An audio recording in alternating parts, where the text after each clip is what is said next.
Hello, my name is Ryan Cornelius, and welcome to my documentary of the Japanese internment.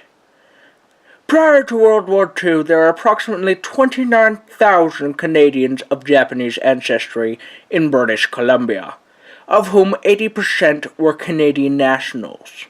At the time, they were denied the rights to vote and barred by laws from various professions. On December 7, 1941, Japan attacked the American naval base at Pearl Harbor, and the British colony of Hong Kong soon after. 1,200 Japanese-Canadian fishing boats were impounded, and Japanese newspapers and language schools were shut down. Only the English-language newspaper, The New Canadian, was allowed to continue. In the months that followed, the government used the War Measures Act to remove men, women, and children of Japanese ancestry from the defense zone of 160 kilometers, or 100 miles, from the BC coast. As a result, almost 22,000 of the approximately 24,000 people of Japanese descent living in Canada were removed from their homes and distributed to various locations across Canada. 75% were Canadian citizens.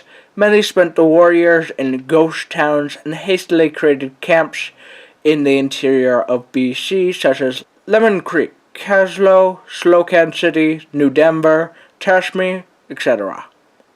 Others were allocated to sugar beet farms or other farming communities in Alberta and Manitoba, or road camps or industries in Ontario.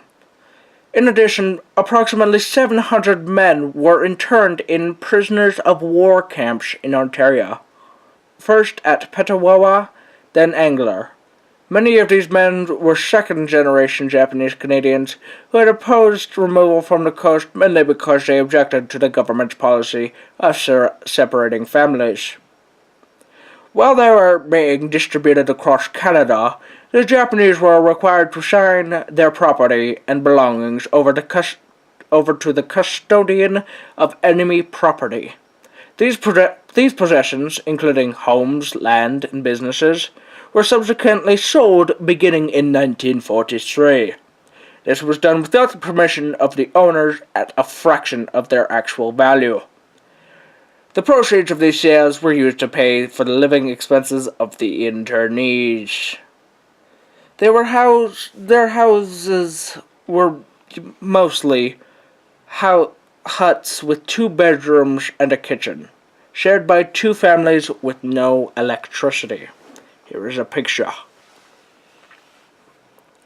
43 years after the end of the war, Prime Minister Brian Mulroney acknowledged the wrongdoings of the Canadian government and announced an awarding of $21,000 for each individually directly wronged.